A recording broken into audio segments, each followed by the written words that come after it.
Ele está falando sobre o reino. Sobre o reino. Quando Deus chama Abraão e diz que faria dele uma grande nação, Deus está instituindo ali a descendência de Abraão como grande nação, e Deus como rei desse povo, Deus dono desse povo, o povo escolhido, o povo de Israel. E aí Deus não versa sobre o povo. A Bíblia vai dizer que após o Senhor fazer a promessa a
desse reino. Jesus chega no Novo Testamento para inaugurar o reino de uma forma agora que não é só terrena.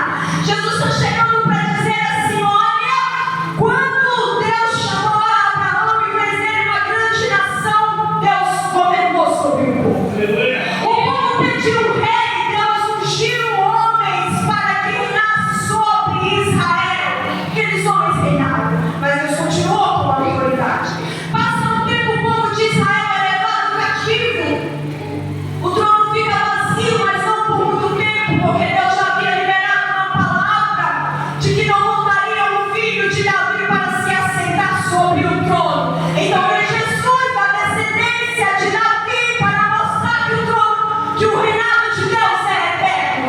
Nunca faltará um rei sobre esse trono. E sabe quem é esse rei? Jesus, que governará eternamente sobre esse reino.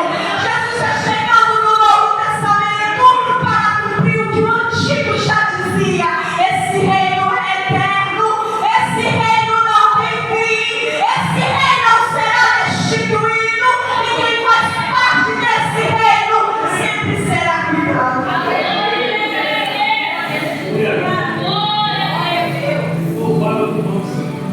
Então Jesus chega no Novo Testamento para inaugurar esse reino eterno. E ele vem quebrando toda a expectativa dos fariseus que se achavam os únicos dignos de salvação. No Antigo Testamento o povo está debaixo da lei, olho por olho, dente por dente. A lei, de acordo com a lei, aquele que pecasse deveria morrer. Se a gente olha para a lei, a Bíblia fala que ainda que cumprisse toda a lei, mas por um ato errado, por um pecado, por algo que desobedecesse, você já estaria fora. A lei é severa, a lei é rígida, a lei ela não passa. Então, olhando para o Velho Testamento, não sobrava muita esperança se fosse olhar ao rigor da lei. Mas aí chega Jesus no Novo Testamento, em Lucas 5:32, ele vai dizer o caráter desse rei, o caráter da vida dele a respeito desse rei. E aí ele vai dizer assim: olha, eu não vim para chamar os justos, mas os pecadores ao arrependimento. Quando Jesus diz isso, ele revela o caráter desse reino, o caráter desse rei, que é fazer o homem a fazer parte do reino de Deus. Jesus está dizendo assim: olha, o reino é eterno, olha, o reino é grande, olha, o rei é poderoso, o rei é dono de tudo, o rei é santo. E aí os fariseus estão olhando e pensando assim: ah, então ele veio só para os judeus, então ele veio só para quem merece.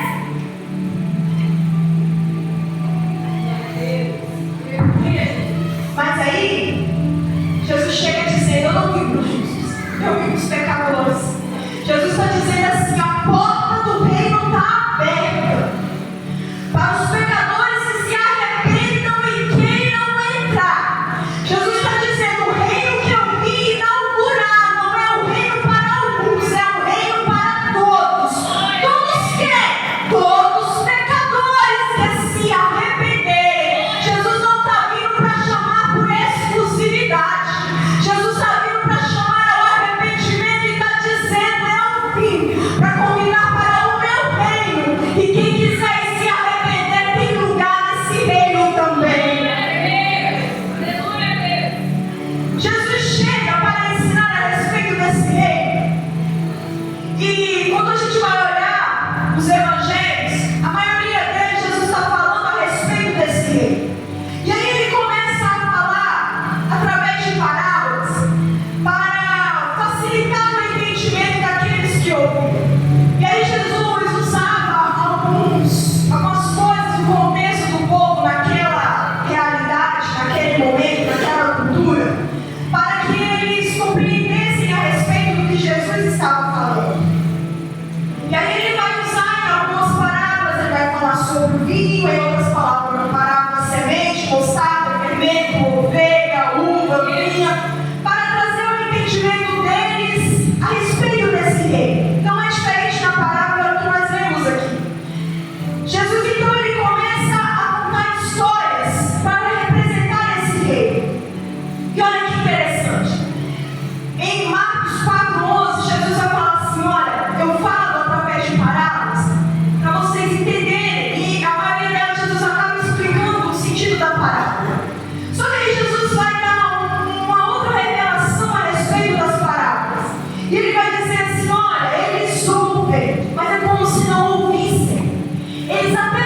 veem, mas é como se eles não vissem. Eles estão sabendo do que está acontecendo, mas é como se eles não soubessem. E aí Jesus vai explicar o porquê disso. Eles estão com o coração tão endurecido, eles estão assim, tão fechados para ouvir o que eu tenho para dizer, que por mais que eu fale de forma figurada, por mais que eu desenhe, por mais que eu explique, tudo que eles estão vendo e percebendo para eles ainda não é suficiente. Quando Jesus ressuscita Lázaro, a gente volta um pouquinho na parábola do rico e do Lázaro. Esse Lázaro não é o Lázaro que Jesus ressuscitou, mas para você entender o contexto do coração do povo nesse momento. Jesus está contando a parábola do rico e do Lázaro. E aí a Bíblia vai dizer que quando o rico está no inferno, ele olha para Lázaro e pede para Abraão assim: vai, Abraão, ordena que ele volte e pregue aos meus irmãos. O rico estava totalmente atormentado ali no inferno. A Bíblia diz que aquele rico, ele andava, vinha aí, ele possuía muitas posses, e a Bíblia vai chamar ele literalmente de rico, porque não menciona o nome dele. É uma história, é uma parábola. Jesus ensinando aqui a respeito do inferno. E aí Jesus vai dizer assim: havia um mendigo chamado Lázaro, que foi colocado no portão desse homem rico. E um certo dia, o mendigo morreu, foi levado ao seio de Abraão. O que quer dizer isso? Ao paraíso. A mesa, né? O contexto assim que ele está no paraíso, junto com Abraão. Foi levado ao seio de Abraão, algumas traduções dizem assim. E aconteceu também que o rico morreu. Só que o rico, ele morreu sem salvação, e aí ele foi levado para o inferno. Algumas traduções vão dizer Hades, que é um termo para o inferno. E aí a Bíblia vai dizer assim, que o rico, ele sentindo ali aquele pavor, aquela tormenta ali, estando no inferno, ele fala assim com Abraão: buscando alívio, querendo que molhasse o dedo na água, pelo menos tocasse na língua dele. Grande era a tormenta que ele estava passando. Aí Abraão vira para ele e fala: olha, não tem como, existe um grande abismo entre a gente, não tem como passar, não tem como ir aí, nem quem está aí, vir aqui. Aí ele fala assim: então já que não tem como, faz o seguinte, Abraão, manda o Lázaro voltar, ressuscitar e avisar os meus 5 irmãos a situação aqui. Aí Abraão não vai mandar isso, não vai acontecer isso na parábola. Jesus vai explicar o porquê. Ainda que aquele homem fosse ressuscitado e voltasse para falar nos irmãos do rico a realidade que estava acontecendo com aquele homem, eles não acreditariam. É por isso que Jesus está falando que as parábolas que ele conta a essas pessoas, os fariseus, aqueles que estavam de fora, muita gente não estava entendendo, porque o coração estava endurecido. E aí Abraão fala assim: olha, rico, eu não vou mandar Lázaro para lá, porque ainda que ele ressuscitasse e voltasse para falar, não seria suficiente para converter esses homens. Eles não querem saber. Aí, quando passam os capítulos, isso é a história, não é o mesmo Lázaro. Só que existe um amigo de Jesus também chamado Lázaro, e você conhece a história. Aí a Bíblia diz assim que Lázaro morre, passa 4 dias, Jesus vai lá e ressuscita Lázaro. Sabe o resultado? A Bíblia vai dizer que depois que Jesus ressuscita Lázaro, aqueles fariseus não foram glorificar a Deus, aqueles fariseus não foram servir a Jesus, aqueles fariseus não quiseram se converter. Jesus já havia pregado, Jesus já havia chamado, Jesus já havia dado sinal, e eles não quiseram. Aí a Bíblia vai dizer assim, que eles procuraram Jesus para matar, depois que Jesus ressuscitou a Lázaro. E sabe o pior? Tramaram até matar Lázaro também. Entenda, Jesus está pregando, Jesus está contando as parábolas, o Evangelho está sendo pregado, o reino está sendo anunciado, mas é necessário que aquele que ouça, abra o coração para receber essa palavra, porque a Bíblia vai dizer que não é por força nem por violência.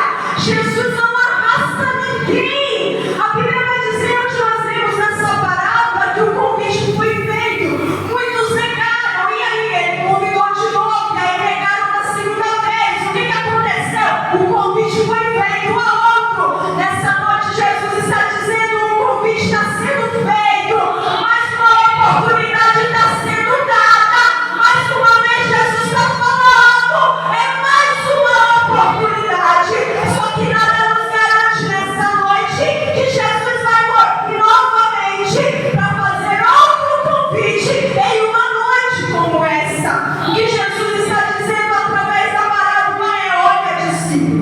Eu estou contando a história.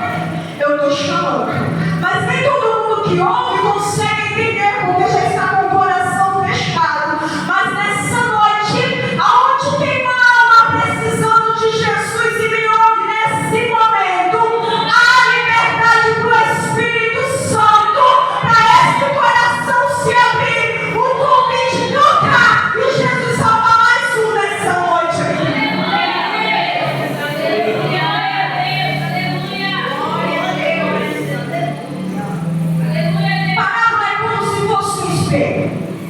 Jesus está contando diversas histórias, que é nada mais nada menos que a realidade.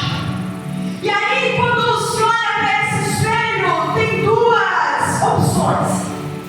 Ou a gente olha, vê o que está errado e conserta, ou a gente olha, não aceita ouvir e ver que está errado e quebra esse espelho. Muitos fariseus neste momento estão tomando conselhos para destruir Jesus. Em contrapartida, tem outros seguindo. Enquanto tem fariseus entrando na sinagoga e buscando ajuda para poder matar Jesus, para poder prender Jesus, existem homens e mulheres com sede de uma eternidade com Deus, caminhando com Jesus. Enquanto esses fariseus estão ignorando, enquanto tem uns não querendo ouvir, outros estão de coração aberto, porque já entenderam o convite que querem passar a eternidade com Cristo. Jesus então conta as parábolas para apresentar o reino. E ele vai dar algumas características a respeito desse reino. Primeiro, esse reino supera o antigo regime da lei. Jesus vai contar um pensamento a respeito de remendo. Remendo novo em vestes velhas. E ele vai dizer assim para os discípulos: olha, ninguém pega um remendo novo e costura ele em uma veste já velha, em uma roupa já velha. Porque a tendência é aquele tecido terminar de ruir e os dois se rasgarem, não tem jeito. O que Jesus está dizendo aqui? Essa é uma das características do reino que Jesus veio inaugurar. Não tem como remendar novo em vestes velhas. Não tem forma que contenha Jesus. Não existe mais forma que possa conter Jesus. Que forma é essa? A forma da lei. Jesus está dizendo assim: a lei que foi executada no Antigo Testamento agora chega Jesus para inaugurar um novo tempo. E as coisas do passado já não cabem mais aqui. Jesus está inaugurando um novo tempo. E aí ele reforça o pensamento e diz assim: olha, não tem como colocar o vinho novo em odre velho. O odre era o vaso que se colocava o vinho. O que era o odre velho? O odre velho era a lei, a instrumentabilidade, a simbologia. O novo é a graça, espírito e realidade. Deixa eu explicar para você entender melhor. Jesus está falando assim: olha, não tem como colocar remendo novo em vestes velhas, porque elas se rasgam. Jesus está dizendo assim: eu cheguei. Então não tem como tratar esse povo como animais, porque agora é tempo da graça. Agora é pela graça. Não é por merecimento, não é por sacrifício, não. É pela graça. A porta está aberta. E pela graça, literalmente, de graça. Você não precisa pagar para fazer parte desse reino. Você não precisa comprar para fazer parte desse reino. Você não precisa pertencer à linhagem sanguínea, a linhagem de raça de Abraão, judaica, para poder fazer parte desse reino. É pela graça. Aí Jesus continua: não coloca vinho novo em odre velho. O odre velho é a lei, vinho novo é tempo da graça. O que é isso? Odre significa que a simbologia.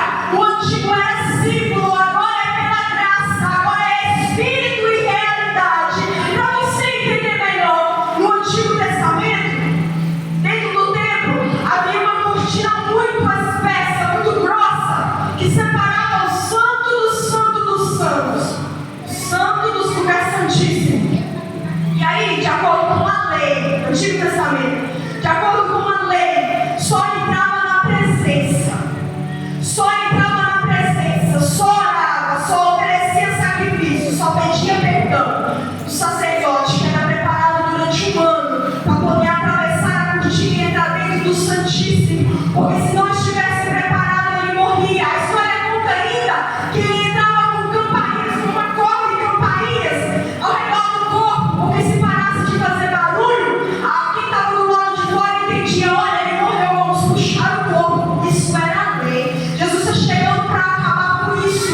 Ele encontra a mulher samaritana na beira do poço, e aí ela fala assim: Jesus, alguns dizem que deve adorar no monte, outros dizem que deve adorar no templo. E aí? Aí ele fala assim: o tempo veio e chegou, e fala contigo agora, em que os verdadeiros adoradores adorarão a Deus em espírito e em verdade. O Antigo Testamento só entra o sacerdote para falar com Deus. No Novo Testamento, a cortina foi rasgada de cima a baixo. Você entra na presença de Deus sem hora marcada. Você fala com Jesus sem precisar se preparar para o ano. Você entra na presença dele sem correr o risco de ser morto. O que é isso? Jesus está chegando para falar: o tempo da lei acabou, agora eu inauguro o reino e o tempo da graça. Jesus está dizendo: você tem liberdade na presença de Deus.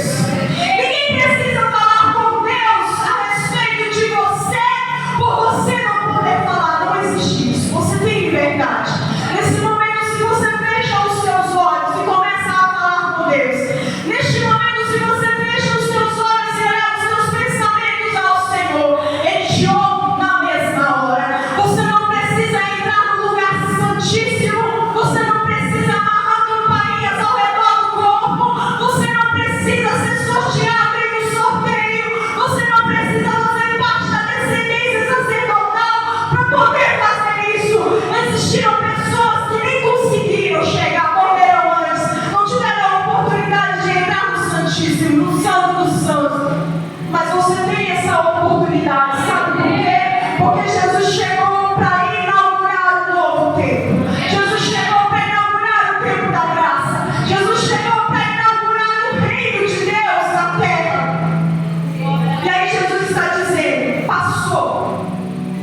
Sabe aquela instrumentabilidade lá no tempo de Moisés que Deus executou entre o Êxodo e o Levítico? Passou, foi para aquele tempo. Jesus está dizendo agora: a presença está de portas abertas. Você tem livre acesso a Deus. Você tem livre acesso à presença de Deus. Você pode ouvir a voz de Deus a qualquer momento. Você pode orar a qualquer momento. E aí talvez alguém que me ouve pensa assim: mas eu não mereço. Mas Jesus não veio salvar por mérito. Jesus veio salvar pela graça. Se a Bíblia estivesse no tempo da lei, seria por mérito. E ai de nós, porque não mereceríamos. Só que Jesus chega no Novo Testamento para salvar pela graça. Ele já pagou o preço, você não precisa pagar. Ele já quitou a dívida, você não precisa mais quitar. Glória a Deus. E aí Jesus vai falar sobre quem entra nesse reino. Ele já explicou sobre o reino. Inaugurou o reino na terra. E agora ele vai falar sobre quem vai fazer parte desse reino. Mas o reino não é para todos? O convite não é para todos? Sim. Só que o reino não é bagunçado. O reino é para todos. Mas o reino não é bagunçado. Agora entenda quem entra nesse reino. E às vezes, olhando para a Bíblia, a gente foca tanto no céu. Mas a Bíblia também fala do inferno. É uma realidade. Talvez é duro a gente imaginar como pode um Deus tão santo, Deus tão amoroso, permitir que alguém seja condenado ao lago de fogo. A Bíblia vai deixar bem claro a respeito do livre-arbítrio. Aquilo que prende e obriga não é amor. O amor de Deus, ele executa o livre-arbítrio. O que é isso? Ele te deixa escolher, você tem liberdade para escolher. Então ele envia Jesus para falar a respeito desse reino. Quem entra no reino? Primeiro, Jesus vai contar a respeito da parábola de dois construtores. E ele vai dizer assim: olha, dois construtores, um construiu na rocha e o outro construiu na areia. E aí ele vai explicar o que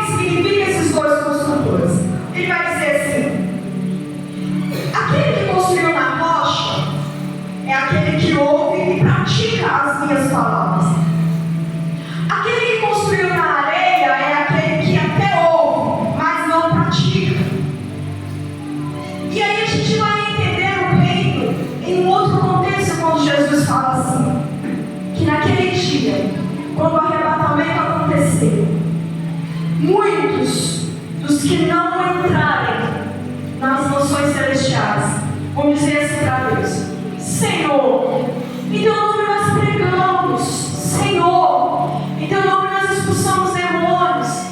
Eu vou figurar para você entender. É como se eles dissessem: Senhor, mas eu ia na igreja.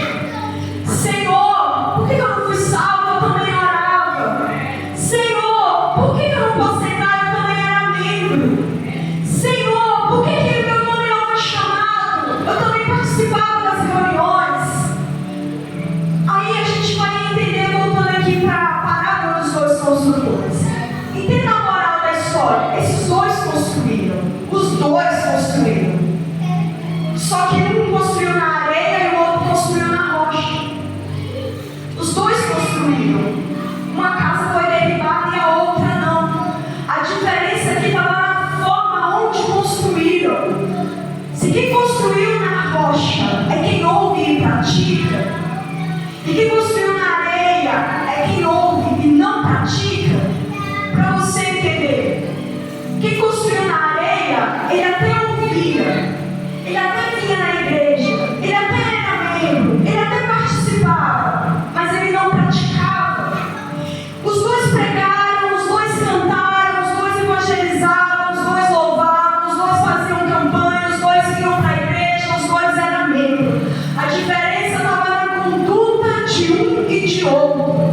O fato de virmos e ouvir a palavra de Deus, o fato de termos o título de quem serve a Deus, não é comprovante, não é garantia de salvação. Entenda uma coisa: lá no céu não vai ter uma recepção onde você apresenta a sua carteirinha de membro. Não tem.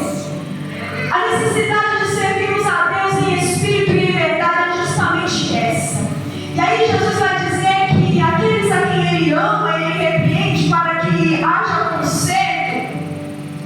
Porque todo pai, entenda comigo, todo pai, toda mãe que vê o filho fazendo alguma coisa errada e deixa ele fazendo errado, é porque não se importa com o final ruim que vai acontecer. Mas aí quando a gente olha para o outro extremo, quando há uma correção, por mais que a correção doa, por mais que a correção machuque, por mais que a correção exponha, Jesus está dizendo assim: às vezes é necessário tocar onde dói, para abrir os olhos e a gente entender o que precisa ser consertado. Porque o desejo de Jesus é que todos participemos daquele grande banquete do reino naquele dia. E aí Jesus está dizendo assim: seja esse construtor que construa na rocha. Não saia daqui só ouvindo a palavra, mas depois de ouvir, coloque ela em prática. Essa é uma das características de quem vai fazer parte do reino.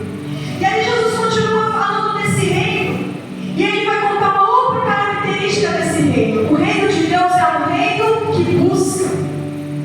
Jesus vai contar a parábola das 99. Haviam 100 ovelhas, 99 o pastor deixa no aprisco e vai em busca da ovelha perdida. Jesus está dizendo assim: olha, esse reino de amor, esse reino de salvação, ele vai atrás da ovelha que está perdida. Às vezes alguém saiu da presença do Senhor e está pensando assim:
E para falar sobre a consumação desse reino, Jesus vai deixar essa parábola que nós lemos no capítulo 22.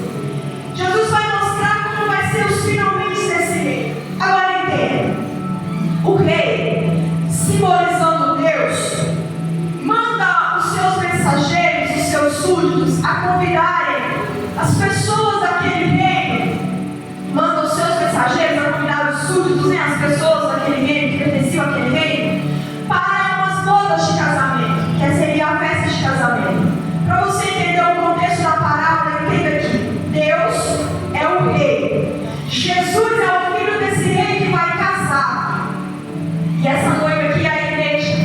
Esse banquete, essa festa de casamento aqui é o arrebatamento, é a eternidade com Deus, é as bodas do Cordeiro, aquele momento em que eu, você, sentaremos à mesa para banquetear com Cristo. Aí Jesus vai falar assim: olha, esse rei, ele mandou convidar, mandou levar esse convite a todos aqueles homens e mulheres do reino, dizendo assim: o rei preparou as bodas do filho dele, as bodas de casamento, e ele está mandando convidar todo mundo para essa festa. Primeiro, aceitar esse convite é uma questão de honra. Se o rei mandou convidar aquelas pessoas, eles se sentiriam honrados se essas pessoas aceitassem os convites. Quando a gente olha para essas pessoas que não aceitam, a primeira característica delas é: elas não eram fiéis e não desejavam honrar o rei. O rei vai casar um filho. Ele está convidando aqueles homens e aquelas mulheres para uma festa. É uma festa feliz. Ele está feliz, ele está realizado, ele vai casar o filho dele, e ele quer a participação daquelas pessoas. Se aquelas pessoas realmente se importassem com aquele rei e o convite, elas aceitariam. Quando elas rejeitam aquele convite de participar daquelas bodas, elas estão menosprezando o convite. Trazendo para os dias de hoje, para você entender melhor, quando Deus convida um pecador a se arrepender e a fazer parte desse reino, e esse pecador não se arrepende, não aceita o convite, ele está menosprezando o convite. Ah, está só deixando de aceitar o convite. Não. Sabe a que preço esse convite foi feito? A preço de sangue. Só se entra nesse reino porque Jesus morreu e pagou o preço pelos nossos pecados em nosso lugar. A Bíblia vai dizer que todos os pecados restituídos estão no reino de Deus. O salário do pecado é a morte, mas e aí? Jesus vem trazendo o dom da vida, o dom da graça, o dom de salvação. Então aqueles homens, aquelas pessoas não aceitando o convite, simboliza que estão menosprezando o sacrifício de Cristo. E aí um detalhe interessante é que Deus não obriga eles. Deus, o rei mandou convidar, eles não quiseram. Mandou convidar de novo, eles não quiseram.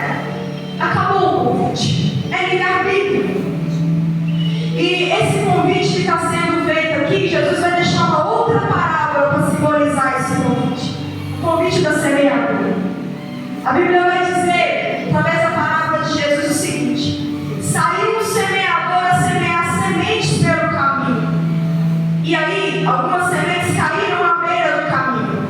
Para você entender, essas sementes, essa semeadura é a palavra de Deus. Então, assim, o fato desse semeador lançar a semente é quando a gente prega a respeito de Cristo. É quando a gente louva a respeito de Cristo. É quando a gente anuncia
E talvez a gente pense que esses que não aceitaram o convite é somente aqueles que estão no mundo lá fora, que estão presos pelos vícios das drogas, da bebida, da prostituição, aqueles que estão servindo a outros deuses, as novas, a gente pensa neles. Mas deixa eu te falar uma outra parte dos que não aceitam o convite. Aqueles que não aceitam o convite é aqueles que vêm para cultuar, debaixo de uma apatia muito grande. Vem por mim ou vem porque está sendo obrigado.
Ele era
cultura, existia uma tradição assim: quando o rei, alguém fosse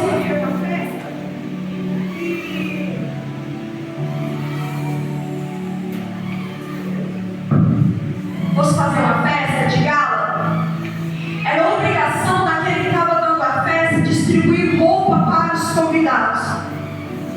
Então, quando esse rei ele convida essas pessoas para fazer parte do casamento, esse rei ele vai distribuir umas vestes, especificamente para esse contexto, vestes brancas. Algumas traduções vai dizer vestes nupciais.